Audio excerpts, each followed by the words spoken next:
The Renaissance was a cultural movement that spanned roughly the 14th to the 17th century, beginning in Italy in the late Middle Ages and later spreading to the rest of Europe. It encompassed a flowering of literature, science, art, religion and politics, and a resurgence of learning based on classical sources, the development of linear perspective in painting, and a gradual but widespread educational reform. Traditionally, this intellectual transformation has resulted in the Renaissance being viewed as a bridge between the Middle Ages and the modern era. It is perhaps best known for its artistic developments and the contributions of such polymaths as Leonardo da Vinci and Michelangelo, who inspired the term Renaissance man.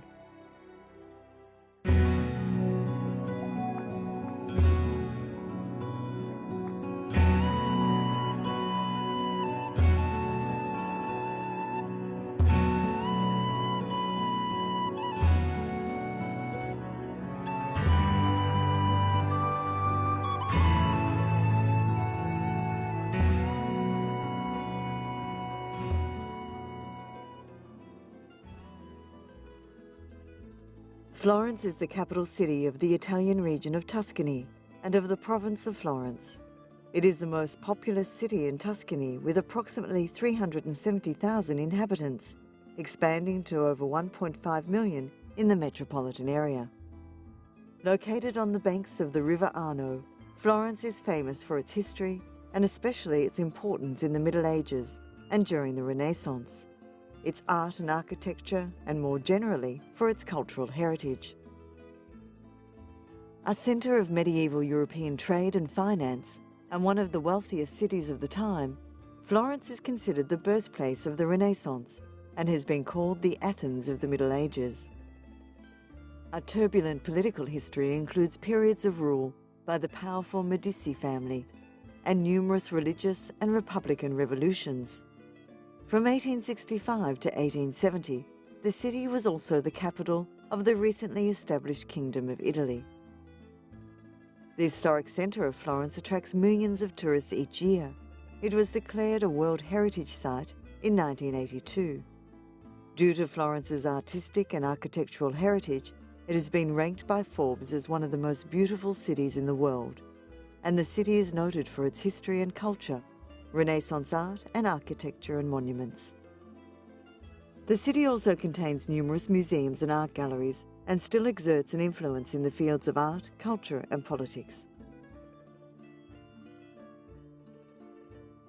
Leonardo da Vinci was an Italian Renaissance polymath, painter, sculptor, architect, musician, scientist, mathematician, engineer, inventor, anatomist, geologist, cartographer, botanist and writer, whose genius, perhaps more than that of any other figure, epitomised the Renaissance humanist ideal.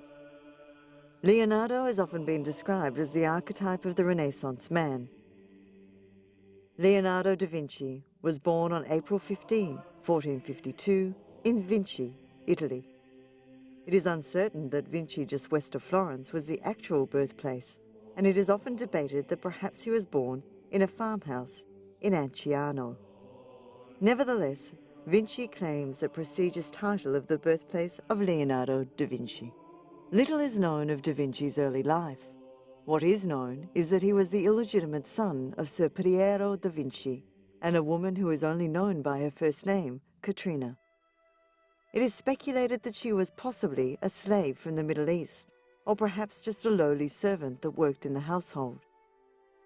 His father, a notary of some stature, did not raise the boy in the early years. Instead, Leonardo lived with his grandfather in 1457, as ascertained from tax records of the period. Shortly thereafter, he went to live with his father or his father's younger brother, Francesco. The educational prospects for Leonardo were very limited because of the circumstances of his birth. His early training was probably conducted by his stepmother, Donna Albira. Most of his early education was self-taught. When his father noted his artistic talent, he was whisked away to Florence to apprentice with Andrea del Verrocchio at around the age of 16 or 17. Under del Verrocchio's tutorage, Leonardo studied painting and sculpture. He probably learned geometry during his apprenticeship and worked with other students and artists of the time, such as Sandro Botticelli, Cosimo Rosoli, and Lorenzo di Credi. It was during this time that he was assigned his first task of painting the angel in baptism of Christ. After seeing Leonardo's angel, it is said that Verrocchio swore to never pick up a paintbrush again. At the age of about 20, Leonardo's apprenticeship with Verrocchio came to an end. In 1472, he joined the Artists' Guild Compagnia di San Luca. During his first Florentine period, Leonardo probably received some of his first commissions. He became known for his artistic talents with his work on Madonna and Child, Small Annunciation, and Adoration of the Magi. In 1478, Leonardo left Florence for the first time and travelled to Milan. There he joined a new patron, whom he probably met while still in Florence, Ludovico Forza. Initially, Leonardo was to have been a military engineer, but instead became the court artist. He had designed several machines, such as catapults and armoured cars, but none of these machines were ever built. It was during this period that the bronze horse was commissioned and started. However, as with many of his projects, it was never finished. Leonardo's drawing of the Vitruvian Man is also regarded as a cultural icon, being reproduced on items as varied as the euro, textbooks and t-shirts. Perhaps 15 of his paintings survive, the small number because of his constant and frequently disastrous experimentation with new techniques and his chronic procrastination. Nevertheless, these few works, together with his notebooks, which contain drawings, scientific diagrams, and his thoughts on the nature of the painting, compose a contribution to later generations of artists, only rivaled by that of his contemporary Michelangelo. It has been written that Leonardo may be the most universally recognized left-handed artist of all time, a fact documented by numerous Renaissance authors and manifested conspicuously in his drawing and handwriting. In his notebooks, he wrote a mirror image because of his left-handedness. It was easier for him, and he was falsely accused of trying to protect his work. Early Italian connoisseurs were divided as to whether Leonardo also drew with his right hand. More recently, Anglo-American art historians have for the most part discounted suggestions of ambidexterity. Leonardo was and is renowned primarily as a painter. He painted one of the most famous frescoes, The Last Supper. The work was not actually a fresco in the true sense of the word, but was paramount in establishing him as a portraitist and artist. Among his works, the Mona Lisa is the most famous and the most parodied portrait, and The Last Supper the most reproduced religious painting of all time, with their fame approached only by Michelangelo's Creation of Adam. In this painting, there are no signs of a brushstroke anywhere on the painting. That includes the very fine details of the embroidery on the dress, the hair. This is the je ne sais quoi of Leonardo, the genius. We don't know how he applied it. In late 1499, Leonardo left Milan and returned to Florence, where he accepted a commission for an altar painting for the friars of the Order of the Servites. It was for this painting that Leonardo created one of his unfinished masterpieces, the Burlington House cartoon. It was also during this second Florentine period that he started two of his most famous works of art, the Battle of Anghiari and the Mona Lisa. The Battle of Anghiari was never finished, and the Mona Lisa was never delivered to the client, Francesco del Giocondo. In 1506 he headed back to Milan, and it appears that during the 6 years he remained there, he continued his anatomy studies. He also revived his plans for a grand equestrian statue for Glen Giacomo Trivulzio. Again, the statue remained unfinished. Thereafter, Leonardo moved to Rome, where he continued his experiments with flight, optical puzzles, as well as botany and the scientific mixing of oil paints and varnishes. 5 years later, Leonardo joined the then King of France, Francois I, in the Loire Valley. The aging artist was sickly and suffering the results of a stroke. Unable to paint any longer, he undertook several projects, including a mechanical lion that was able to walk a few steps. On May 2nd, 1519, Leonardo died and was buried in St. Florentine in Amboise. Yet even in death, the artist's travels were not ended. During the wars of religion, Leonardo's remains were moved several times. Eventually, he was buried in the chapel of St. Hubert in the castle of Amboise. Leonardo da Vinci did not believe in life after death, and he did not agree with the teachings of the Church. He was generous but suspicious. He spent 30 years keeping meticulous records and journals documenting his experiments and designs. Vasari observes with reference to Leonardo's writings. He wrote backwards in rude characters and with the left hand, so that anyone who is not practiced in reading them cannot understand them. He did not number the 5,000 pages he documented, but was adamant that each observation or experiment documented be completed on the page it was begun. Leonardo took great pains to finish his notebooks, yet in contrast to his scientific studies, this artist, who epitomizes the Renaissance, left much of his artistic endeavors unfinished. Much of Leonardo's life is a mystery in spite of his writings. Little is known of the man inside the body because he did not reveal much to the world. His accomplishments throughout his short 67 years on Earth did much to revolutionize the artistic community, and had his machines been built then, would have revolutionized society centuries in advance. Truly, he was a man before his time. Michelangelo was an Italian artist famous for his sculptures, paintings, poems, and even his architecture. He was also largely responsible for the development of the Mannerism movement and was a participating founder of the High Renaissance. His talent was discovered at a young age when he was brought into Lorenzo de' Medici's School of Art and the Medici home. Here he was raised among artistic masterpieces as well as revolutionary intellectual theories. He grew to become one of the greatest artists of all time, and still today his name is recognized throughout the world as a creator of masterpieces. Michelangelo's influence in various forms of Western art is tremendous.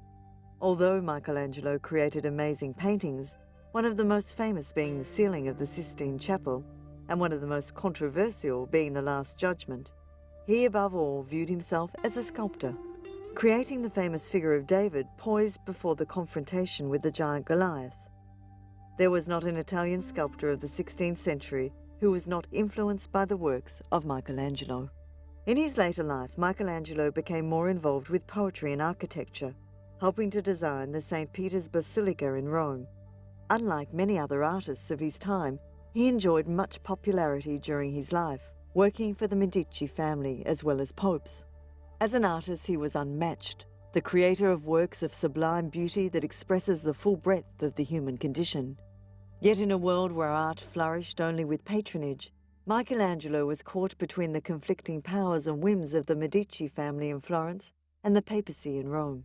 Born on Sunday, March 6, 1475, Michelangelo spent his early years in the Italian village of Caprese, a child destined to be shaped by the men in his life. His mother, Francesca Neri, inattentive and in failing health, entrusted the care of Michelangelo to the wife of a stonecutter in a town near Florence.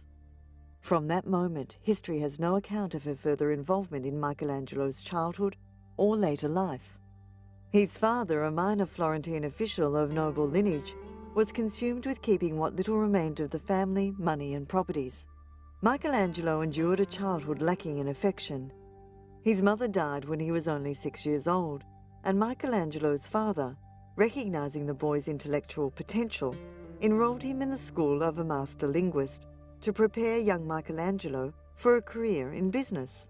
It was here, as he studied Latin, that Michelangelo met a student of painter Domenico Ghirlandaio and decided to follow his artistic desires by agreeing to apprentice in the painter's workshop.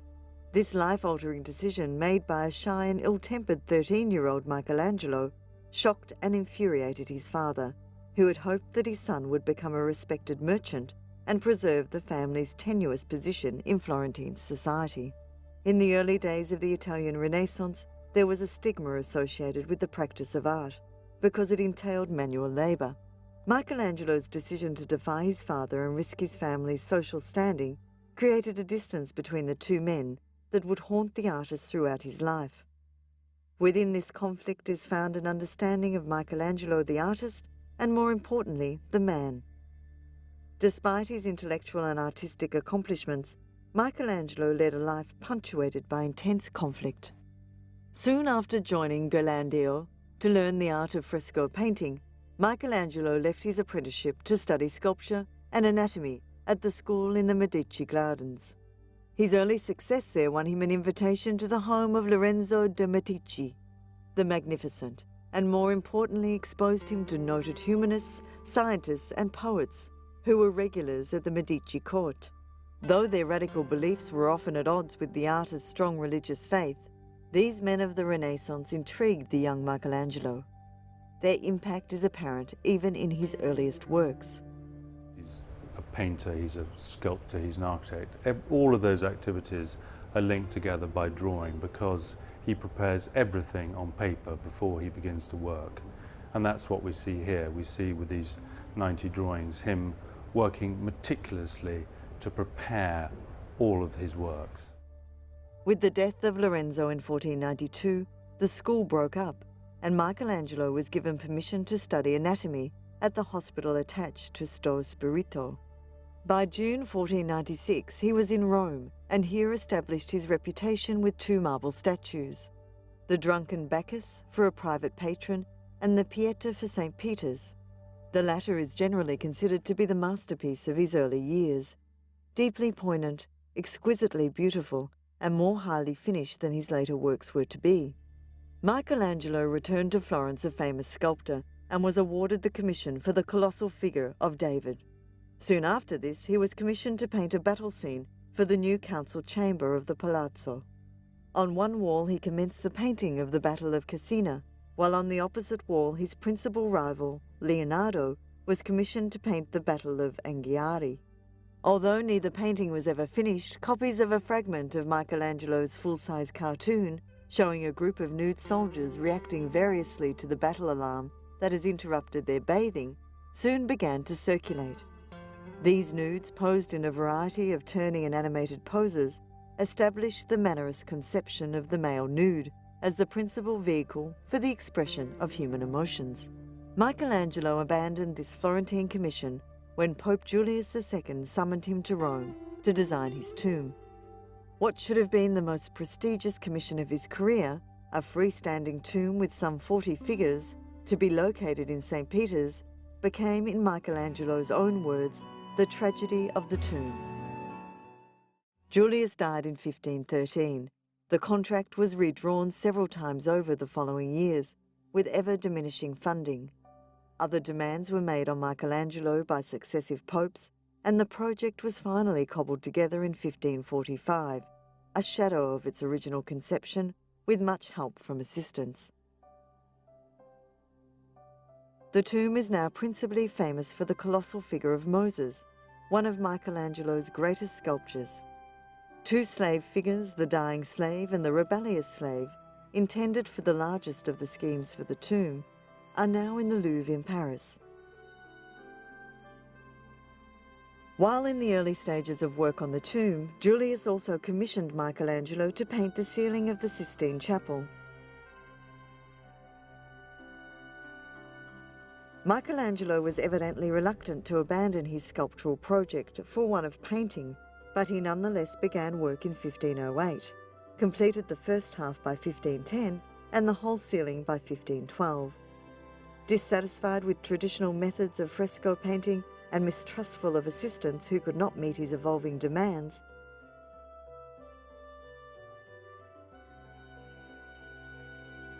he dismissed his workshop at an early stage and completed the monumental task almost single-handedly.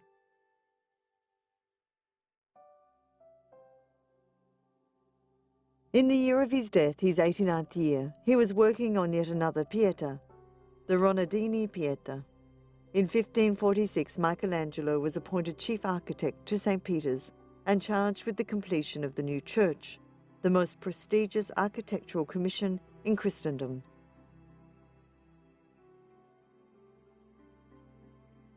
Michelangelo's drawings offer a unique insight into how the artist worked and thought. They are beautiful artworks in their own right, but also provide a crucial link between his work as a sculptor, painter, and architect. His primary focus as an artist was the male body, and his drawings chart his relentless search to find poses that would most eloquently express the emotional and spiritual state of his subjects. Most of Michelangelo's drawings were never intended for public display.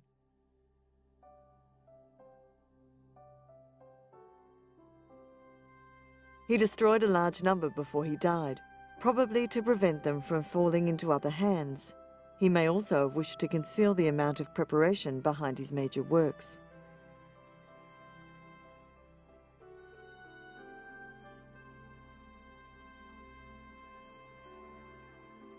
David is a masterpiece of Renaissance sculpture created between 1501 and 1504 by Michelangelo. It is a 5.17-metre marble statue of a standing male nude. The statue represents the biblical hero David, a favoured subject in the art of Florence.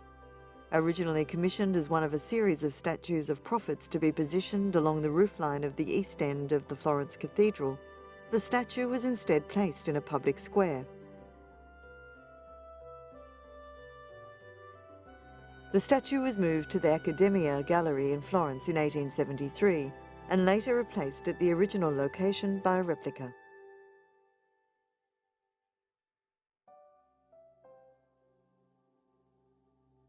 The tomb of Michelangelo can be found in the Santa Croce Church in Florence, Italy. The three figures sitting on the tomb represent painting, sculpture, and architecture.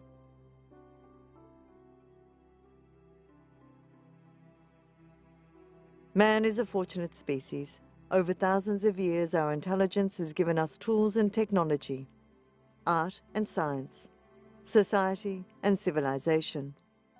We now possess a treasure house of man's great achievements.